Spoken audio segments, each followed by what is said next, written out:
La mesa redonda, varios preguntas y demás. No sé. Sí.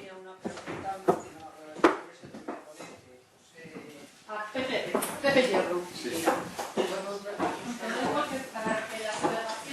Has mostrado una transparencia que me parece recordar que esa utilidad la había hecho vuestros compañeros de Cantabria, de que elaborabais o teníais los datos a lo largo de las rutas de navegación.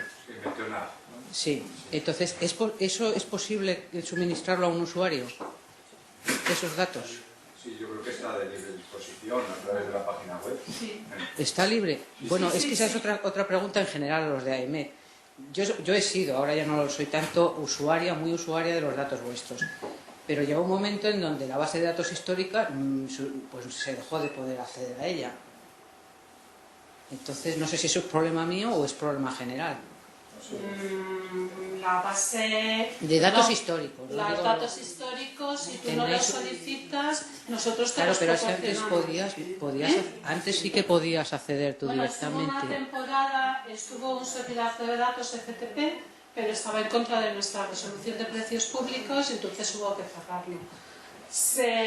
Próximamente, yo no te digo exactamente el día, pero próximamente, aproximadamente en 2 semanas, vamos a volver a abrir otra vez el servidor de datos donde están todos los productos que nosotros consideramos que tienen que ser libres.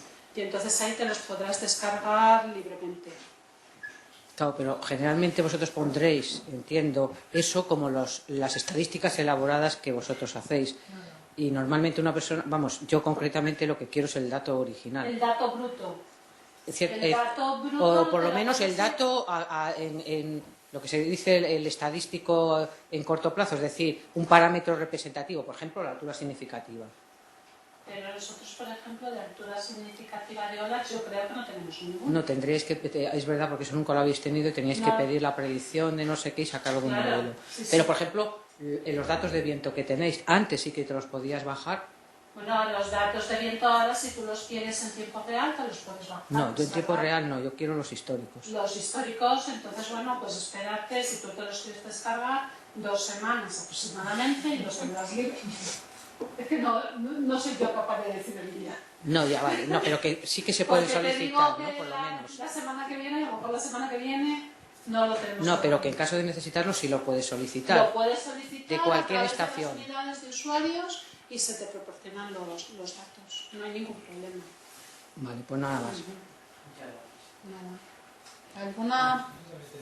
Tenía una consulta también para la primera ponencia.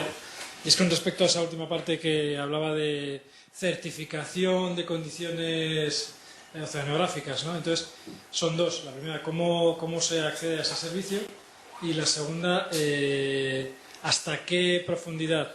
Pregunto esto porque, por ejemplo, en ocasiones que haya habido a lo mejor alguna avería en una estructura, ¿no?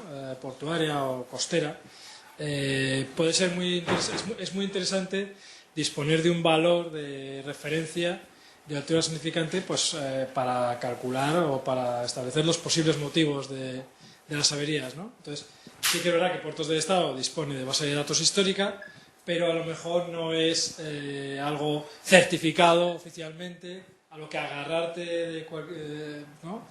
Y luego está el tema de... Los datos nuestros han ido juzgados, ¿no? Yo no entro en exactamente el detalle, pero sí te digo que se han utilizado...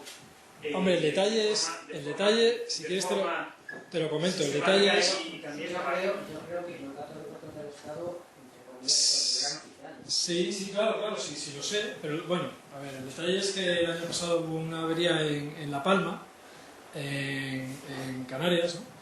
Y había un par de datos de modelos de SIMA que discrepaban, ¿no?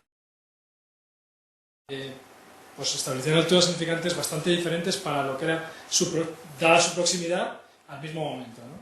Entonces había la duda de qué podía haber pasado para el constructor, y nosotros al hacer el informe pues decíamos, vamos a ver, el constructor, según lo que digamos, se puede agarrar al dato del oleaje como a un clavo ardiendo, ¿no? Habría que estudiar en concreto ese caso particular, o a lo mejor es que te pongas en contacto con la gente que genera eso puertos. Claro, si es que el dato el modelo es el mismo, ¿no? El modelado es el Ya, mismo. pero igual un dato está un poco más apantallado que otro dependiendo de la dirección del oleaje. Eso puede haber oleajes muy distintos si un dato está ligeramente apantallado por un cabo o por un accidente batimétrico. Que esté muy cerca no significa que tenga que dar lo mismo en oleaje cerca de la costa, eso ya lo sabemos todos. Sí, claro. Entonces, seguramente era un caso de ese estilo. Y habría que analizarlo en particular, pero vamos, nosotros recibimos muchas peticiones de análisis de ese tipo de dudas y de información, porque lógicamente esas cosas se plantean. No es la primera vez que se plantea un caso exactamente ese, de dos datos cercanos, luego cuando uno lo analiza con calma, de que uno está apantallado por un cabo y el otro no. Sí, este seguramente no sería ese caso, ¿eh? Porque había bastantes dudas ahí con respecto al por qué esa diferencia. Pero vamos, que... No, y la cuestión era esa, ¿no? Si hasta qué punto próximo a la costa esos modelos ya pues son fiables, ¿no? Porque empieza a haber ya difracción, asomeramiento, etc. Y si esos modelos numéricos, ¿hasta qué punto son realmente fiables? Estos modelos de costeros que habéis hablado antes. Las climatologías que hay en la página no suelen ser particularmente costeras. O sea, nosotros dejamos de dar datos climáticos cuando dejan de tener sentido precisamente por todos esos fenómenos. Se paran a una determinada profundidad donde tiene sentido todavía la salida del modelo. Acabé. A mí no me ha funcionado así, esas funciones sí te pegan. Nosotros cuando hacemos los informes nos basamos en todas las herramientas que están a nuestro alcance. Análisis de modelos, datos de boyas, y cuando son datos, por eso os comentaba del valor del SWAN en Galicia en las rías, cuando son datos que se acercan mucho a la costa y demás, estábamos hablando de estimaciones. Como técnicos tenemos que dar una estimación, no puedes dar un valor como que ese valor es el real, porque la única manera de hacerlo es si tú tuvieras una boya en ese momento. Y ni con eso. Claro, por eso nosotros cuando certificamos o hacemos un informe, no es una certificación, es un informe. Cuando nosotros hacemos un informe, nosotros lo que hacemos es una estimación. Sobre todo porque sabemos que ese informe al final va a ir a un juzgado, va a acabar en un juzgado. Claro. Sí, la pregunta también venía por eso, ¿no? Por el informe que yo pude hacer de las causas de la obra y aquí es mala ejecución, mal proyecto, alguien te va a retorcer el cuello si puede. Entonces, tener eso, un certificado, ¿no? De un organismo tipo la EMED, pues claro, que sabemos que Puertos del Estado también es información oficial, ¿no? Cosa que se agradece, porque hay muchas instituciones por ahí haciendo eso, análisis que no tiene por qué ser oficial. Yo quería hacer dos preguntas, no sé muy bien a quién me ha dirigido, yo creo que a todos. A ver, me interesa muchísimo, o sea, me llama la atención, no, hay que reconocer la importancia del datos de observación para una buena predicción, además eso es también general para los modelos atmosféricos. Quería saber si tenéis alguna idea del coste de mantenimiento de la red, sobre todo me parece que va dirigido a puertos, ¿no? Que es lo que tenéis la red más grande. Y luego también, ya hilado con esto, entiendo que debe ser muy alto, o sea, no os digo exactamente, pero sí que me gustaría saber un poco el orden de magnitud, porque debe ser un coste muy elevado. Pues evidentemente hay bastante diferencia entre las redes que están en tierra y la red de boyas de aguas profundas. La red de boyas de aguas profundas es, con diferencia, la red que más presupuesto lleva y es del orden de 2 millones de euros al año. Es una barbaridad, pero es totalmente necesario y cubre absolutamente todo. Es decir, cubre todos los suministros que hacen falta, cubre el seguro de todas las boyas. Las boyas a veces se pierden sin posibilidad de recuperación y hay que comprar una nueva. Cada boya viene a costar entre 200.000 y 300.000 euros.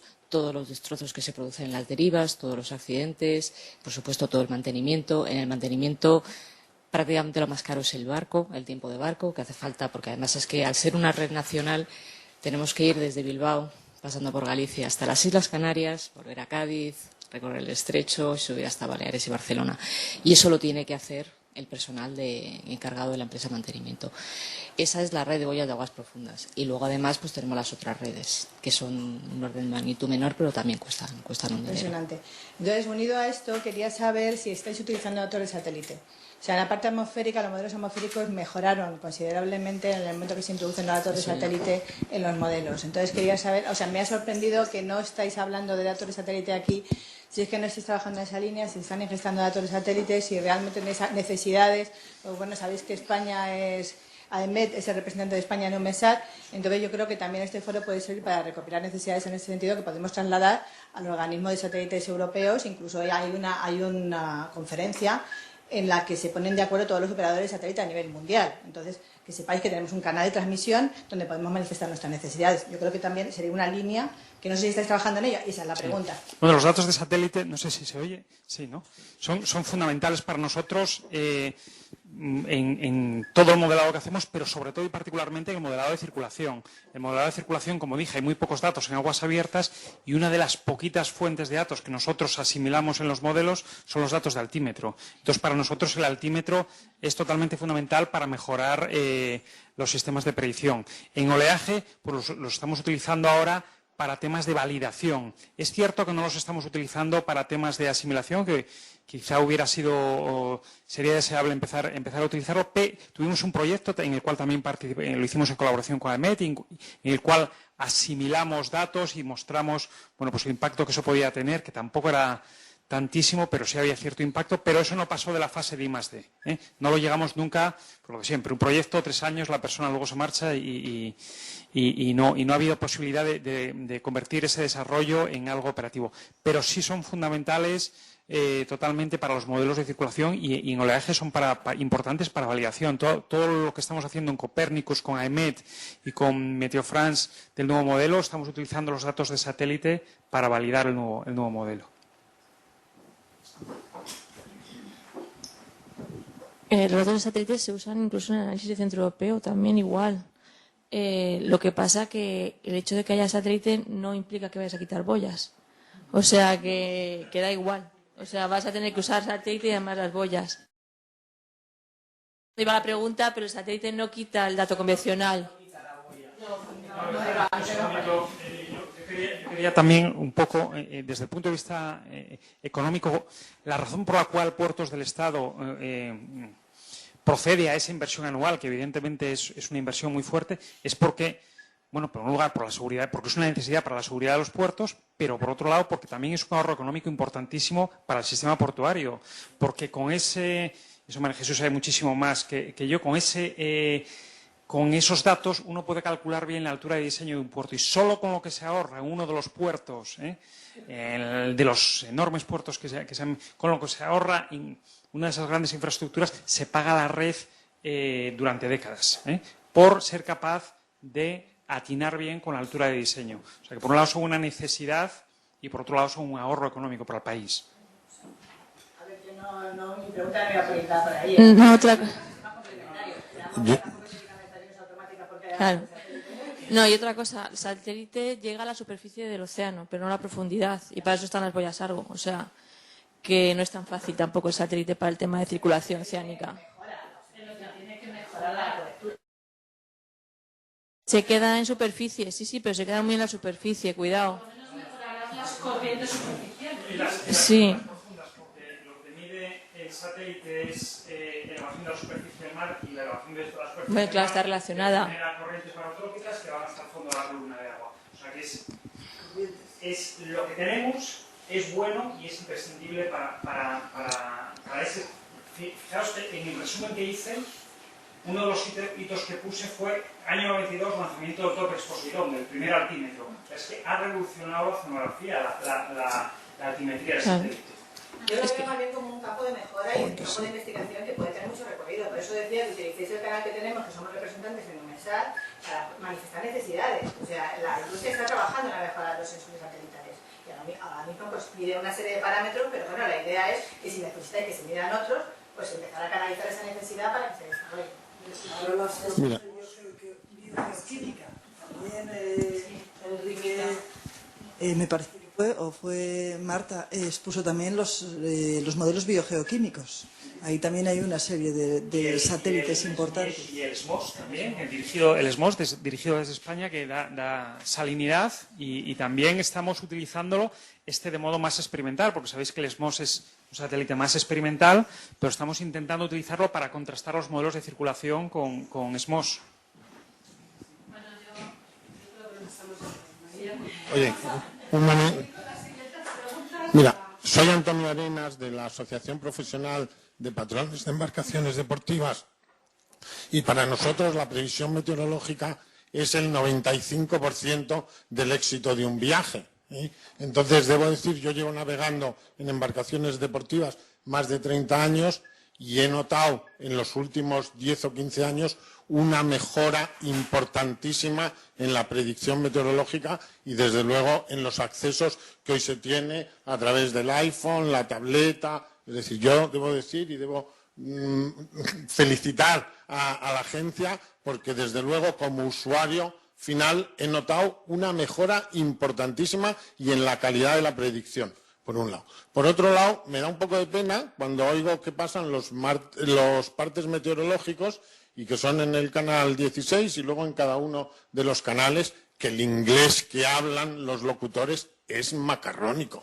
Es decir, esto deberían hacer un pequeño esfuerzo, porque no solo somos nosotros los españoles, en las Islas Baleares y en el Mediterráneo hay muchísimo extranjero navegando, y creo que es una cuestión de imagen, ¿eh? Y no creo que sea, con todo este dinero que se gastan, una inversión muy cara el tener a alguien que hable un inglés medianamente aceptable, ¿eh? Y enhorabuena, ¿eh?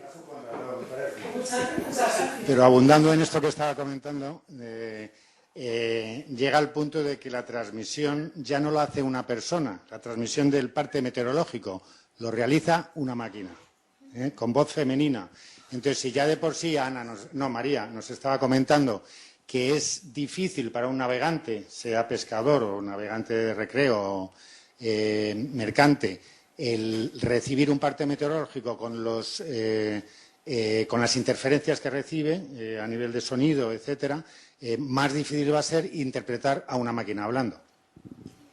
Sí, os comenté antes, yo no sé si fui muy clara, estaba un poco nerviosa, pero hay dos redes de distribución para los meteorológicos por fonía, ¿no? Uno es la de la red de Abertis, la de las costeras, y otro es la red de salvamento marítimo. Claro, la nuestra es más local porque funcionamos donde estamos, es decir, la cobertura es alrededor de los centros. Sin embargo, la de Abertis es genérica, o sea, da cobertura nacional. Ellos están contratados por la Administración para dar ese servicio y otros. Los partes bilingües y el sintetizador de voz informático son de Abertis. Pues son fatales.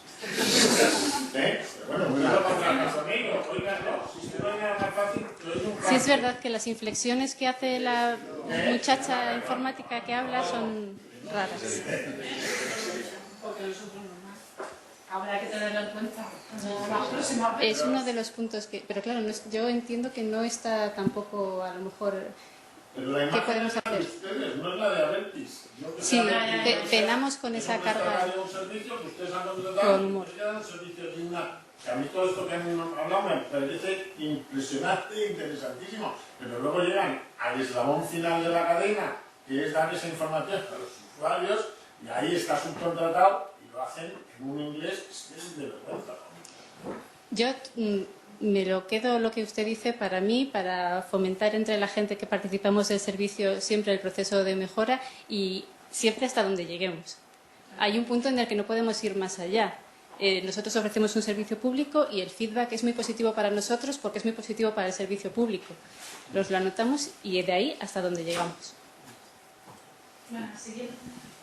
Sí, no sé a quién dirigí la pregunta, pero es una pregunta muy básica.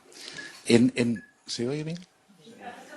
Vale, en las mapas de viento y mar de viento, en las previsiones marítimas, ¿hasta qué punto se toma en cuenta las brisas costeras? No. En el modelo que ofrecemos en la página web y demás es un modelo, es el modelo global. Que no sé, en los modelos SWAN y demás si tienen en cuenta las brisas, no sé. Entonces se ignora las brisas costeras. Más que del modelo SWAN, depende del modelo atmosférico, que también sea capaz de coger ese viento cuando tú alimentas el SWAN. Depende de la resolución más del modelo meteorológico. Si el modelo meteorológico tiene mucha resolución, pues es posible que más alguna cosa depende de la orografía, etc. Es que pregunto, yo trabajo en una escuela náutica y es una pregunta que tenemos muchos alumnos, que si están navegando a 5 millas de la costa, por ejemplo en Denia, hay muchos que dicen, ¿dónde miro?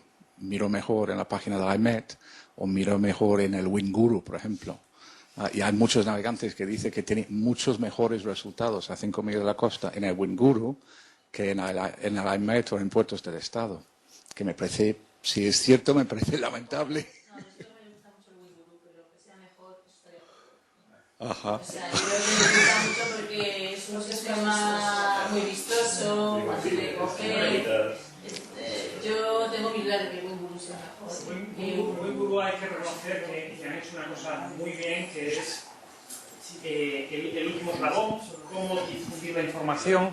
¿Cómo difundir la información? Han diseñado una cosa muy sencilla, muy bien orientada al usuario, pero que la física que esté detrás sea mejor que la que está generando AEMET con el Centro Europeo, vamos, ni con perdón, ni harto de vino, vamos, o sea, no. O sea, yo le recomendaría a esas personas que leyeran el boletín escrito, el que hace un predictor, una persona. Sí. El boletín de predicción en lenguaje claro que hace esa persona para la costa concreta.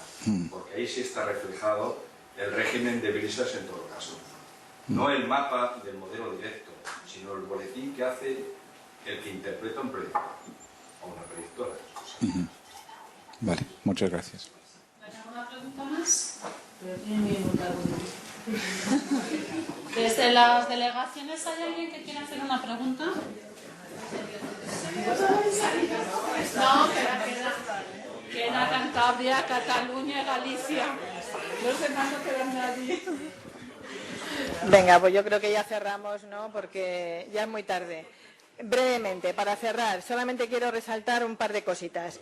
En primer lugar, daros las gracias a todos los ponentes. Yo creo que han sido unas ponencias de mucha calidad, muy interesantes, y de ahí quería sacar no son conclusiones, sería un breve resumen.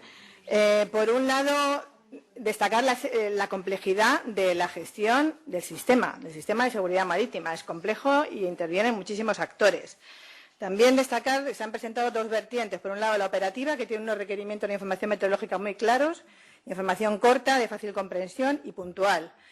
Y luego, por otro lado, la vertiente de la investigación científica, donde hay muchísimas inversiones y muchísimo conocimiento implicado.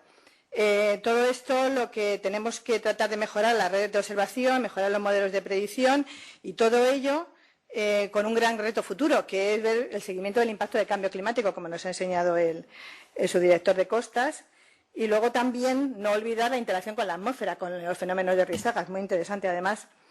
Y ya por último, pues todo esto lo único que confluye es en la colaboración entre todos los organismos, destacar la colaboración entre AEMET y puertos, que está dando muy buenos frutos, entre AEMET y SASEMAR, y entonces esperamos que con estas jornadas pues haya una interacción aún mucho más estrecha y se profundice más en la colaboración, y todo ello pues con un objetivo final, que es mejorar el servicio al usuario marítimo. Y nada más, muchas gracias. Esperamos que estas jornadas se repitan con una cierta frecuencia, una cierta periodicidad, al menos cada año o 2 años, porque dan trabajo. Ponernoslo de reto también. Eso es, de reto también. Y lo que no queremos es que se pierda el contacto. O sea, una vez que hemos iniciado este encuentro, pues ir repitiéndolo para ver, además sobre todo ir viendo los avances. Pues nada, muchísimas gracias y buenas tardes.